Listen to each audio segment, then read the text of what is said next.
What's up guys, welcome back to the channel. So I was just like thinking of an idea for a video because I just couldn't think of anything to make a video on there, because I don't want to just keep making videos on electric cars and everything. Well, I love my like big turbo petrol guzzling thing that eats up the planet every time I start it. Now I'm gonna get a lot of hate probably because of this video, but I think today what we are going to do is give reasons why I believe that petrol or just gas powered engines is the best. And it always will be the best. They are better than electric motors. And this is my reasons. And this is just applicable to people that are petrol heads like myself. If you don't like driving your car and you like to be driven by your car and you just care about cafe lattes and stuff like that, this video is not for you. This video is for the people that like to change the gears themselves, to drop the clutch, to smoke the tires, to make a hell of a noise every time you go underneath a tunnel. This video is for you guys. The rest of you, just click off. You don't have to watch the video. It's not for you. You're not going to enjoy it. You're going to be agitated by my points. So, bye. Oh, and I got two new doggies. Look. The pugs. Look at the pugs. Look at the pugs. Isn't that a pretty face? Hello. Hello. Anyway, I get distracted easily. Let me start with number one. Let me just get the air filter back on the car because I cleaned it just now. And then this is back on. Then I can show you part of the reason why all of this is better.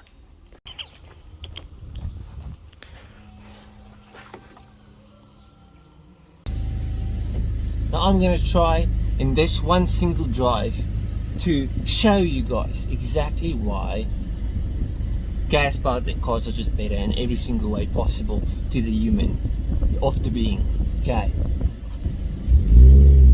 Okay, so like I said, you can't have a manual shifting car if it's an EV. EVs just have one gear. Some of them have two gears, but it's still automatic and it's like really not anything. You don't do anything, the car just does it automatically. So how is that involving? Part of what making that sound. Part of what makes driving fun is that involving driving experience. Hold on, I just want to do that so you guys can see the shifting of the gears. Oof, and that sound. Let me just get this car and drive. Yeah, okay. Now, why is shifting gears such a big deal? Why don't we just all buy automatics? It's easier, it's faster. Nobody can shift as fast as an automatic. Like everybody says it's so fun, but why? It's just you're part of the experience. Like driving a car with the manual gearbox, you have to find the power band. Like launching the car, you can't just like pull away. You have to do it a nice slip of the clutch so it doesn't spin too much. You can't just drop it because you just smoke up the tires. But if you don't do it fast enough, the turbo will have lag and it won't be. It's just like skill and everything, and like rev matching downshift.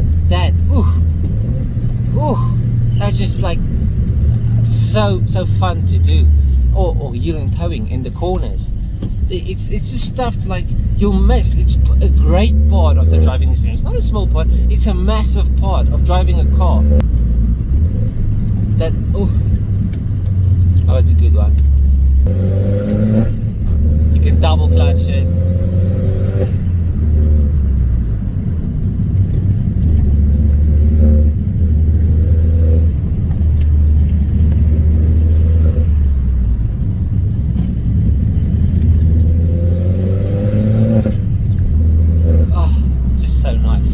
Second thing that's really important to me, the sound. I don't know if you've listened while I've been driving, but I mean the way this thing sounds is just like next level.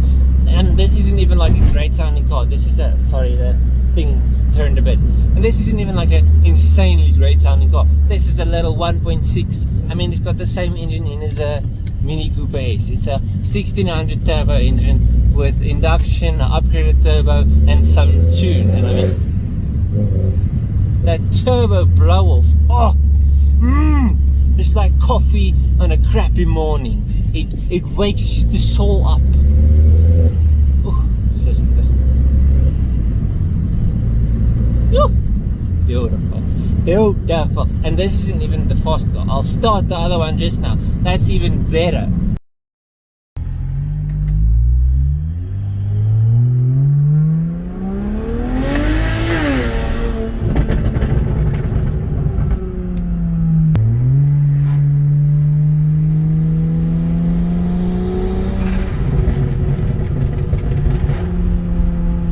this is the daily, and if the daily can excite me like this, yeah, you understand what I mean. The thing is, cars are supposed to be exciting. You should be like, while you're driving, enjoying the experience, even if you're just going to the shops. That's the thing with like these cars with the turbos and everything. Even if you're just going to buy some milk, you can enjoy yourself. Not just, this thing keeps turning and it's making me crazy. You can enjoy yourself, like driving through the milk. You can see some guy and his car is loud, and you know, this guy, he someone wants to race. You can hear it by the exhaust, and then you just drop again and you go, because you know this guy, he wants some. It's just something with an electric car. It's just quiet.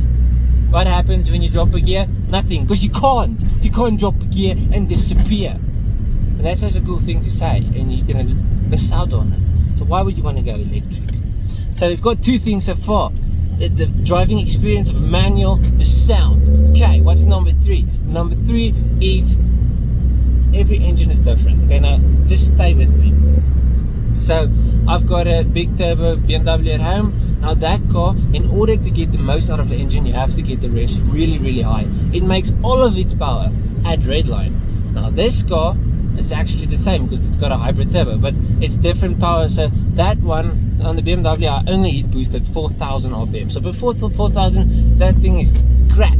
It's slow. This thing starts to make positive pressure at around 2,500 RPM. So it's got boost a bit earlier, but on full boost it's nothing close to the BMW, because the BMW makes a hell of a lot of boost and it's a big engine. So when that thing hits boost, it's proper fast.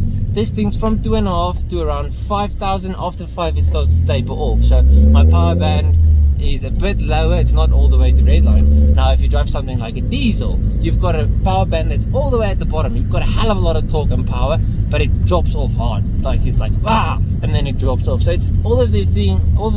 Blech. So it's like things you gotta learn about your car. It's your car, and only you know how to drive your car correctly, if that makes sense. So you learn the characteristics of your car. It becomes a friend. It's a family member. You know everything about it. Working on your car, I can change anything on my BMW. I know all the crap, and the stuff I don't know, I know people that know this stuff. I call him Lorenzo. He knows everything about these cars. So you just know, like, I don't know, with an electric car, how can you spend time with friends working on your broken car?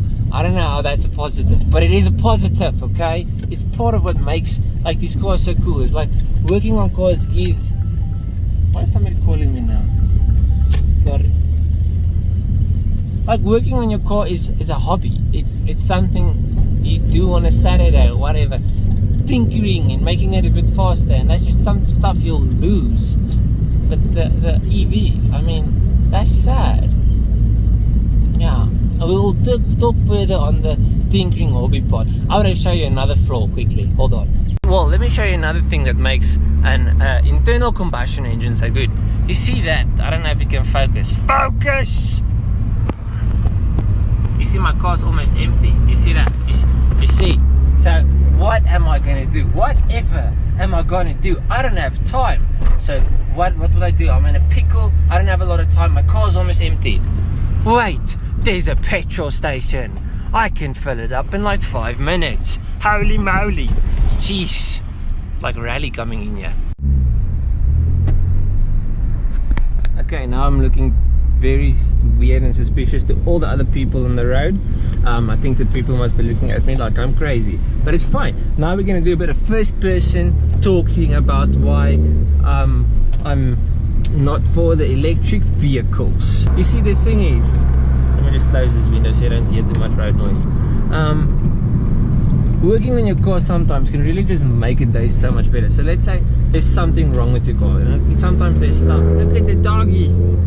Sometimes there's something small in your car, and it will take you like 2 weeks to figure it out, and it's super frustrating. Like, you want to punch a wall, you want to sell the car, you hate it, it's the end of the world practically. Like, you just want to end it. But then you find out what's wrong and you fix it, and it wasn't even that bad, and then you just feel like you're the smartest person on this earth, and the world's not big enough to contain the genius that is inside your head. But like, I don't think you'll ever live through that if you buy an EV, because I mean, there's like no moving parts. it's you're not never gonna do any diagnosing or anything on your own car. Now, if you don't work on your own car, that's not something you'll do. But I mean, it's fun. It's something cool. I don't know. Maybe I'm weird, but that's something I like. And I mean, like I say, changing gears is just the best thing ever. It's just so part of it. My other car's an automatic, but I really want to swap a manual gearbox into it. It's just expensive. Okay, my hair looks funny because I just took that thing off of my bloody head. Ugh, that's warm. Then the last thing that I'm going to say and talk about, I'm not going to talk about EV's range or all of that crap. Everybody knows about it. I'm not going to beat like a dead chicken. I don't know the expression, don't really care. You see, the thing is, what do you need to build an EV? You need batteries. What do you need to build batteries? You need lithium. You know, there's not a lot of places on earth you can find lithium. The biggest supplier of lithium at this moment in time is China. And they can decide they don't want to give us lithium at any time. What are we going to do when they decide, no, we don't want to give you lithium? Or when they hike up the prices, because it's their lithium. We can't really be full of crap, it's theirs. So there are other places on earth with lithium, but that's the biggest place, or the biggest supplier of lithium. That's the one thing. The other thing is lithium. There's not an endless amount of lithium on our planet. It's gonna, like, we're gonna use it all, and then what are we gonna do? So there's just so much. I mean, we're already running into some shortages with just the supply we have now. I mean, if everybody wants to drive an electric vehicle that's so great for the planet, then there's not going to be enough lithium, and nobody's going to be able to buy new cars. So there's a big problem. And the other thing I don't think a lot of people know is it's not very green building an electric car. In fact, it's very ungreen. It's worse for the environment to build an electric car than to build an internal combustion car. I think it takes like 2 years to make up for how bad an electric car is before it's more green than a petrol car. So you have to actually use your electric car every day to make it less bad for the environment than just like buying an internal combustion car if you're not going to drive a lot. Yeah, and it also depends on the specific internal combustion car. If it's a very like light on fuel, choriki, it's not going to use a lot of fuel, it's not going to make a lot of emissions, and it's not going to be very bad for the planet. If it's the type of cars I like, then yeah, you're probably killing a few polar bears, but not everybody likes these cars. Yeah. Now if you enjoyed this video, please leave a like and subscribe. If you dislike it, you can dislike it. I'm not going to be able to see it, so I don't really care. You can share a bunch of hate comments as well if you really like. It's your choice. It's not really going to affect me. So if you don't agree, cool. If you do agree, I like you, and you like cars. You are a true petrol head like myself. You see, that's the thing. What are you going to call yourself if you like cars? Electric head. That doesn't sound like it's got anything to do with cars. And even if you go to like hydrogen head, that sounds like you're a druggie. That's not going to work either. We need to stay with the petrol. I think synthetic fuels, e-fuels, like running on ethanol / like biomass fuel on an internal combustion engine that makes a noise, that's the bloody future. Yeah. I don't know why I got like freaking Australian there for a second. I don't even know if that is Australian. But yeah. Anyways, if you guys enjoyed this video, please leave a like and subscribe to the channel. If you enjoy me talking a bunch of shit, you'll enjoy my channel. If you don't enjoy me talking a bunch of shit, I don't think this is the channel for you. I'm very sorry for wasting your time. Anyways, bye bye.